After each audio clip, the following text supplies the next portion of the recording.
오늘 봉독한 에베소서 6장 1절로 9절 말씀을 근거로 해서 건강한 믿음의 가정, 이런 제목으로 함께 은혜의 말씀을 나누겠습니다. 오늘 날짜로는 5월 5일 어린이날이잖아요. 그런데 어린이날 예배를 드리기가 좀 못한 게 첫 주고, 그 다음에 5월 8일도 같이 포함이 되어 있어요. 그래서 오늘도 여성교회에서도 어르신들한테 선물을 준비하고, 또 주일학교에서도 어린아이들을 위해서 선물을 준비하고 해서 다 같이 드려야 돼서 말씀의 초점을 가정에 두고, 건강한 믿음의 가정은 어떤 모습일까? 정말 하나님이 찾으시고 또 기뻐하시는 믿음의 가정의 그 원천은 어디에 있는가를 함께 살펴보시면서, 저와 여러분이 모두 다 가정의 구성원이잖아요. 그래서 가정의 구성원으로서 모든 가정을 세워가는 일에 있어서 밑거름이 되어지는 이런 은혜가 저와 여러분 가운데 넘치시기를 주님의 이름으로 축복합니다. 가정은 어떻게 만들어졌죠? 하나님께서 남자를 지으시고 그 남자가 홀로 있는 것을 보시고 좋지 않게 여기셔서 그를 깊이 잠재우시고 그의 갈빗대 하나를 취하셔서 여자를 만드시고 그 여자를 남자에게 이끄니 남자가 그 여자를 보고 뭐라고 말합니까? 창세기 2장 18절로 23절의 말씀을 보니, 여호와 하나님이 이르시되 사람이 혼자 사는 것이 좋지 아니하니 내가 그를 위하여 돕는 배필을 지으리라 하시니라.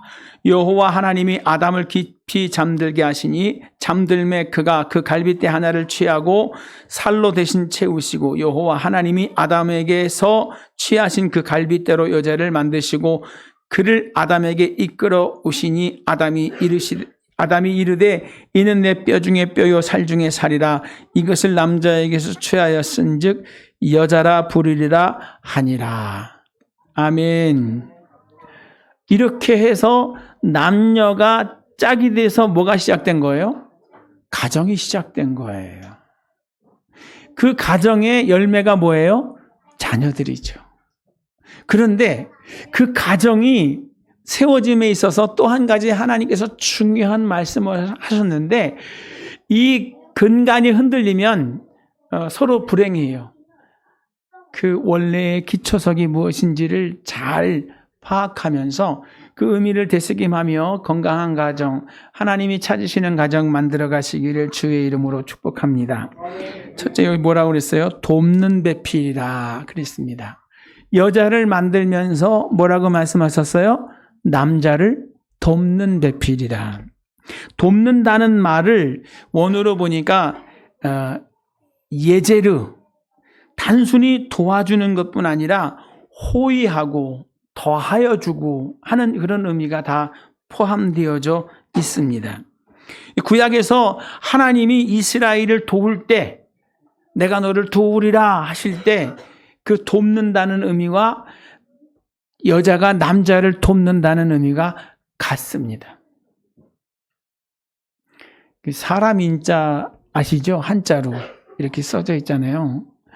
근데 이렇게 넘어질 것 같고 금방 자빠질 것 같고 금방 망가질 것 같은 그 비스듬한 작대기를 밑에서 받쳐주어서 글자를 완성시키는 존재가 뭐예요? 그게 여자예요. 여자가 없으면 남자는 사람 구실 못합니다. 좀 부족한 것 같아서 그 곁에 그를 완전하게 만드는 아주 중요한 돕는 배필을 세우셨는데, 그게 누구라고요? 여자라. 할렐루야. 배필이라고 하는 말도 하셨어요. 돕는 배필이다. 원어로 보니까 게네그또. 이 말은 내게들의 즉 같이 뭐뭐처럼이라는 말에 캐라는 전치사를 붙인 건데요.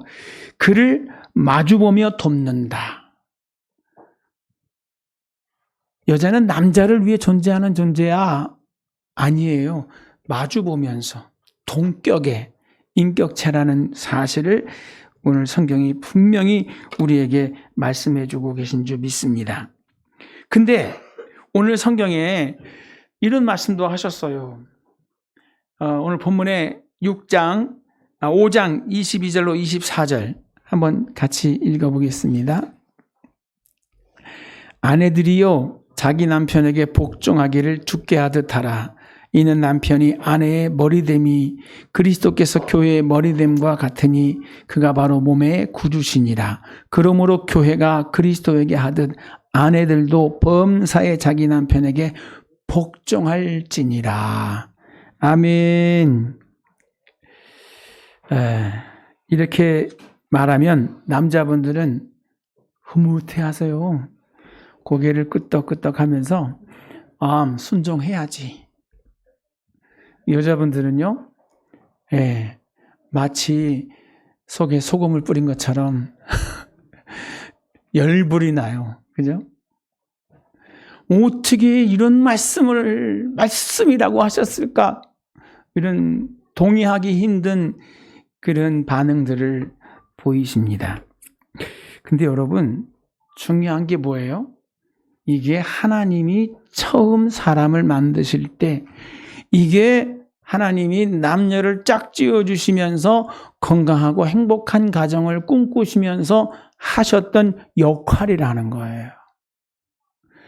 우리 교회를 봐도 그렇고 이 시대상을 봐도 그렇고 문제는 여자에게 있어요? 남자에게 있어요?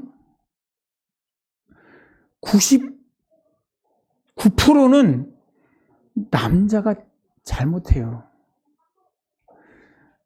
1% 정도는 여자한테 문제가 있는 것 같아요. 대부분은 누구한테 문제가 있어요?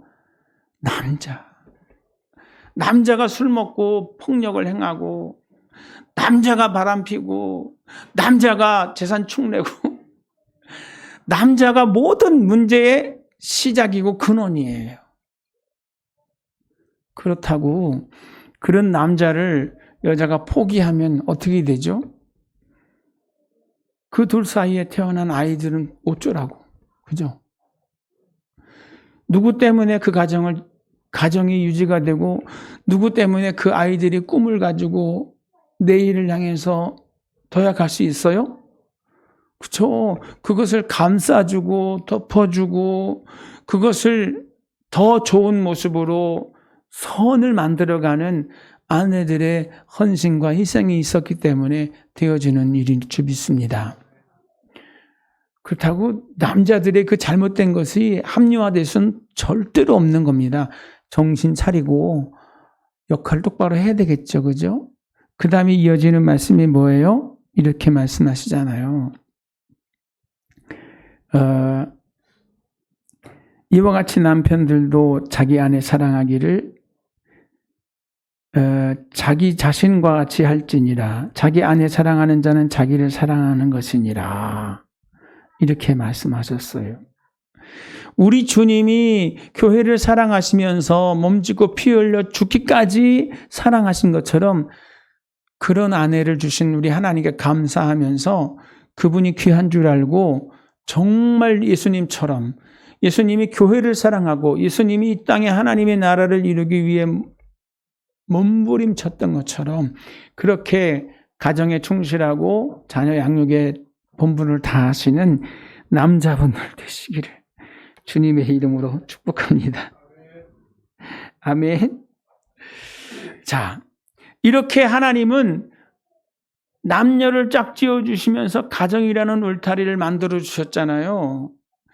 여기에 가장 기본이 되는 게 뭐예요? 서로 도와주는 거예요. 서로 세워주는 거예요. 그 울타리가 건강하면요, 애들이 단대 가지 않아요. 그냥 어머니, 아버지 행복한 그 보금자리 안에서 마음껏 꿈을 키워갈 수 있습니다. 정말 생각이 긍정적이고 또 창조적인 모습이 돼요. 그런데 맨날 전쟁, 맨날 부서지고 막 고성의 소리들이 오가면서 사내 못 사내 이렇게 돼버리면 애들이 스트레스를 받아요. 애들이 힘들어해요. 아, 나 여기다가 죽을 것 같아. 이런 생각이 들면 어떻게 되는 거예요? 그 아이들은? 네, 이 집이 무너질 것 같아. 막 자꾸 흔들리고 금이 가고 막 떨어지고 이러면 여기서 사람들이 자꾸 어떻게 해요?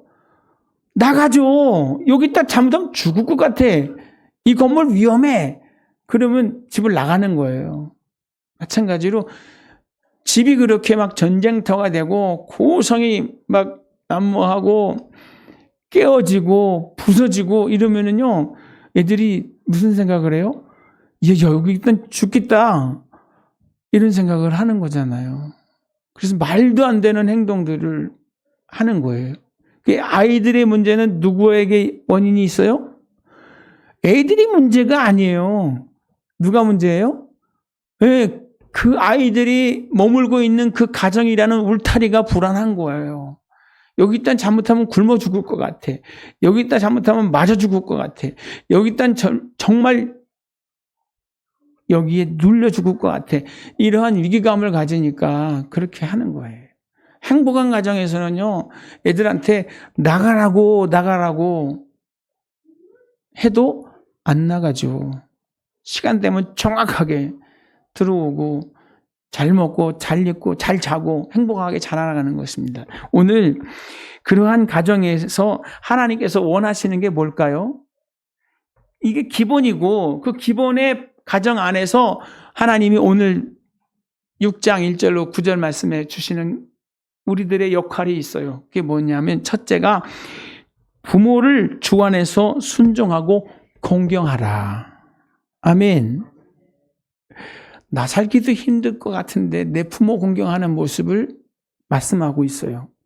근데 여러분, 그거 해야 잘 됩니다. 오늘 성경에 분명히 단언하셨어요. 내 부모를 공경하라. 이것이 약속 있는 첫 계명이니 이거 잘하면 내가 땅에서 장수하고 내가 잘 되리라 이랬습니다. 아멘. 약속에 있는 첫 번째 계명. 눈에 보이는 내 부모에게 잘하시기 바랍니다. 언제 잘해요? 돌아가시고 난 다음에 제사상에다가 뻑적지근하게 상다리 부러지게 차려봤자 아무 소용없는 거예요. 언제요? 예, 살아계실 때, 건강하실 때, 그분들과 함께 더 많이 시간을 갖고 그분들의 삶의 보금자리를 찾아서 그분들 곁을 지켜줄 수 있는 저와 여러분 다 되시기를 주님의 이름으로 축복합니다.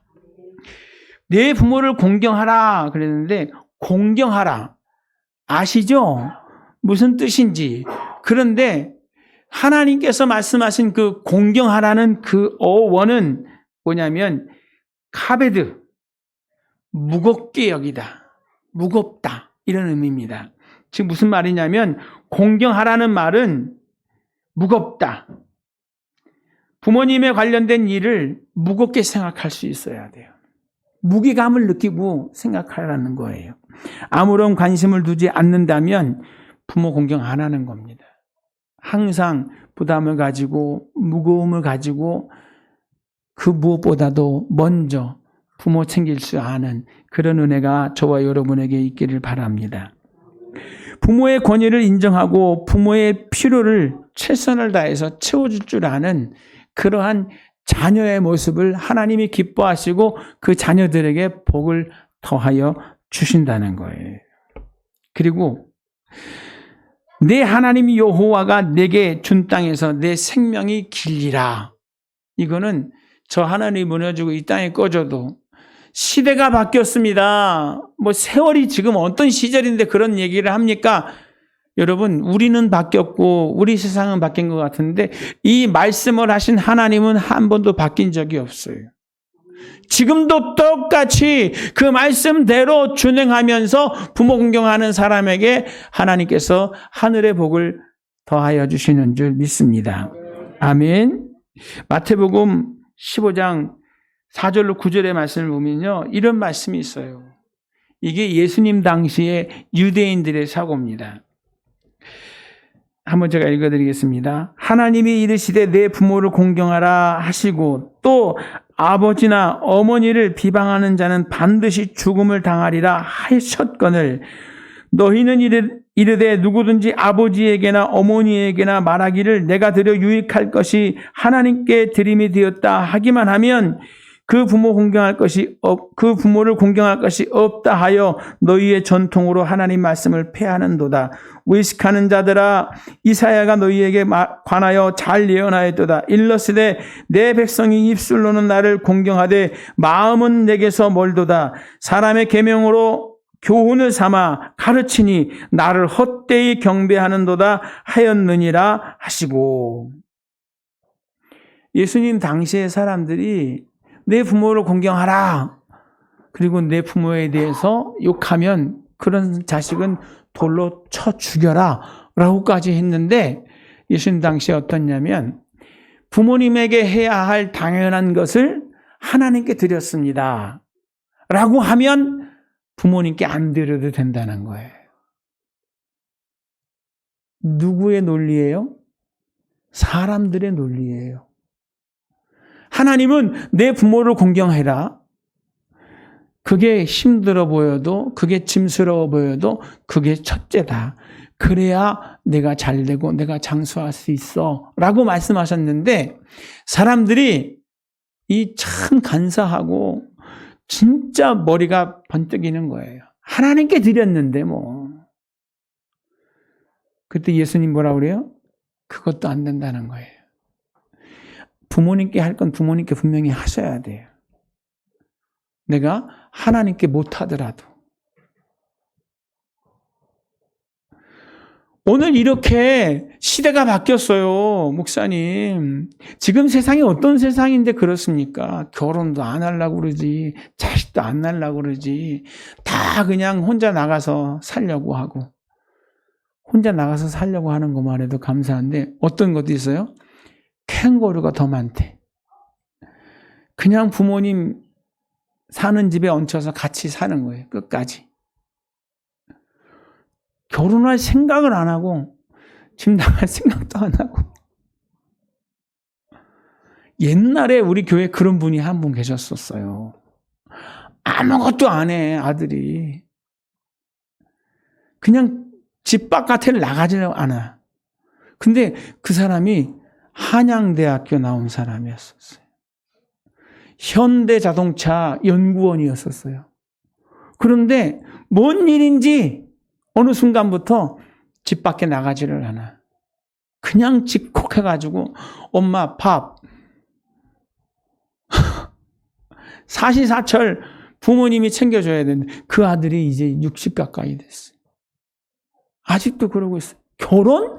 아이고 왜 해요? 환장을 하죠, 그죠? 여러분, 시대가 그렇다 할지라도 여러분, 우리는 부모에게 잘해야 될 줄 믿습니다. 정말 자신의 역할과 위치를 분별하면서 부모님이 살아계시다고 하면 열심으로 부모 공경하시게 되시기를 주의 이름으로 축복합니다.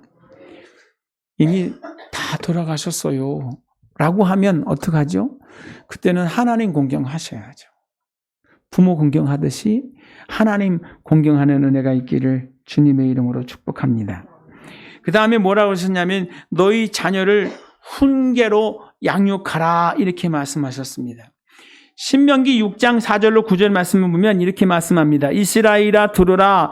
우리 하나님 여호와는 오직 유일한 하나님이시니 너는 마음을 다하고 뜻을 다하고 힘을 다하여 내 하나님 여호와를 사랑하라. 오늘 내가 내게 명하는 이 말씀을 너는 마음에 새기고 내 자녀에게 부지런히 가르치며 집에 앉았을 때이든지 길을 갈 때이든지 누워있을 때이든지 일어날 때이든지 이 말씀을 강론할 것이며 너는 또 그것을 내 손목에 매어 기호를 삼으며 내 미간에 붙여 표를 삼고 내 집 문 설주와 바깥 문에 기록할지니라. 아멘. 하나님께서 우리에게 가정을 주시면서 주신 명령이 있어요. 뭐라고요? 가르치라는 겁니다. 예수께서 이 땅에 오셔서 십자가의 대속을 다 이루시고 교회를 이루시고 난 다음에 주신 사명이 뭐죠? 내가 분부한 모든 것을 가르쳐 지키게 하라. 내가 세상 끝날까지 항상 너희와 함께 할 것이다. 교회에게도 무슨 사명을 주셨어요? 가르칠 사명을 주셨어요. 그런가 하면 신명기의 말씀을 보면 가정에게도, 가정에 있는 부모들에게 뭐 하라고 했습니까? 가르치라고 명령하신 줄 믿습니다. 그러면 이 자녀를 가르쳐야 되는 명령이 어떤 내용일까요? 세 가지가 있는데, 첫째, 부모들이 마음과 성품 그리고 힘을 다하여 하나님을 사랑하는 모습을 자녀들에게 보여줘라. 앉혀놓고 가리키는 게 아니라 내가 그렇게 사는 모습을 보여주는 거예요. 이게 진짜 중요해요. 여러분, 예수 잘 믿으시고 예수 믿으시면서 부모님이 복을 받으시고 부모님이 정말 예수님 때문에 행복한 삶을 살아야 돼요. 아멘? 그러면 자녀들도 자연스럽게 그렇게 하나님을 찬양하고 예배하는 복된 인생들이 될 줄 믿습니다. 그래서 죄송한 말씀이지만 그 자녀들 앞에서 우리가 더 조심해야 돼요. 자녀들이 진짜 제일 무서운 존재예요. 뭐라고 말하면 겉으로는 말 안 하는데 속으로 뭐라 그래요? 아빠는, 엄마는, 그죠? 그러는 것 같지 않아요? 여기 지금 같이 앉아 있는데 여러분, 우리 자녀들 앞에서 우리들이 그렇게 살아야 돼요. 그렇게 살려고 몸부림쳐야 돼요. 그래, 아빠도 엄마도 그렇게 살려고 애를 쓰고 있어. 우리 같이 그렇게 살자. 그렇게 노력하자. 이렇게 본을 보여줄 수 있는 이런 모습이 오늘 저와 여러분에게 있어야 될지 믿습니다. 하나님이 그렇게 우리에게 살 것을 말씀하셨어요. 그래서 유대인들은 신앙교육이 어디서 이루어집니까? 네, 가정 안에서 식탁교제를 통해서 이루어져요. 근데 그 식탁교제가 어떤 거예요? 절기를 지키는 겁니다. 지난번에 말씀드렸죠. 초막절 어떻게 지키는지, 유월절 어떻게 지키는지, 그 자리에서 그 역사적인 사건을 얘기하고 재현하면서 이런 하나님이 우리의 하나님이라고 가르치잖아요. 얼마나 철저하게, 얼마나 정성을 다해서 그 절기를 지키는지 몰라요. 그걸 보면서 자연스럽게 교육이 되는 거예요. 그러면 우리는 주일 예배 어떻게 드립니까? 우리 자녀들이 보고 있는 우리들의 예배 준비하는 모습, 예배 드리는 그 모습 어떨까요? 여러분, 본이 되고 있는지 냉정하게 살펴보시면서 정말 하나님이 받으실 만한 예배 준비하는 저와 여러분 되시기를 주의 이름으로 부탁을 드립니다. 둘째, 하나님의 사랑을, 즉 하나님 사랑하는 법을 자녀들에게 부지런히 가르치라고 그랬습니다. 부지런히. 유대인들은 그 어머니가 유대인이어야지 진짜 유대인으로 인정을 받아요. 왜? 태중에 있을 때부터 그 아이를 향해서 기도해주고 말씀 읽어주거든요. 그리고 태어나는 그 순간부터 계속 듣든지 안 듣든지 그 기전에 여호와 하나님의 말씀을 전해주거든요. 이거 굉장한 힘이 있습니다. 지금 우리는 아이들, 즉 자녀들의 귓전에다가 무엇을 말씀해주고 있습니까? 우리 아이들이 부모된 우리들에게 무슨 말을 제일 많이 들을까요? 자, 우리 기도하자. 자, 우리 예배 드리자. 자, 우리 하나님 사랑해서 찬양하자. 이런 말씀 하고 계신가요? 진짜 그 말보단 무슨 말을 더 해요? 밥 먹었니? 공부했어? 뭐 필요한 거 없니? 그죠? 주로 그런 얘기 해요. 어디 가니? 일찍 와라? 왜 안 자니? 게임 그만해라. 우리 늘 하고 있는, 입에 붙어 있는 이야기. 근데 무슨 얘기를 해야 돼요? 길을 행할 때든지 집에 있을 때든지 부지런히 뭐 하래요? 여호와는 우리 하나님이시다. 하나님이 우리를 구원하셨다. 하나님이 우리 가운데 지금도 임마누엘 하고 계시다. 그 하나님이 우리의 모든 생사권을 지고 계시다. 그 하나님을 예배함에 있어서 우리는 부족함이 없어야 된다. 이런 얘기 유대인들은 가르쳤거든요. 우리는요, 말 안 하잖아요. 교회 좀 가자. 엄마, 내가 지금 얼마나 바쁜지 알아요? 아빠, 내가 얼마나 피곤한지 알아요? 두 말도 못해. 여러분, 우리는 늘 부지런히 가르쳐야 될 줄 믿습니다. 항상 그 기전에 부모된 우리를 통해서 복음이 들려줘야 돼요. 하나님을 찬양하는 그 찬양 곡조가 여러분 가정 안에 은은하게 울려 퍼져야 될 줄 믿습니다. 그렇게 하고 계시죠? 아멘. 아빠들이 특별히 집 앞에서, 집 안에서 무릎 꿇고 하루를 시작하면서 기도하고 마무리하면서 기도하고 식탁 앞에서 같이 불러 모아서 기도하면서 하나님에 대한 이야기를, 봉사에 대한 이야기를, 이런 교제를, 이런 화두를 아빠들이 끌고 갔으면 참 좋겠어요. 그렇게 늘 들려주고 그렇게 교제할 수 있는 모습이었으면 참 감사하겠습니다. 아멘. 세계적인 부자 중에 부자, 록펠러. 그는 어렸을 때부터 교육을 받았습니다. 그 부모님이 유대인이었어요. 근데 부자는 아니었어요. 가난한 농부였습니다.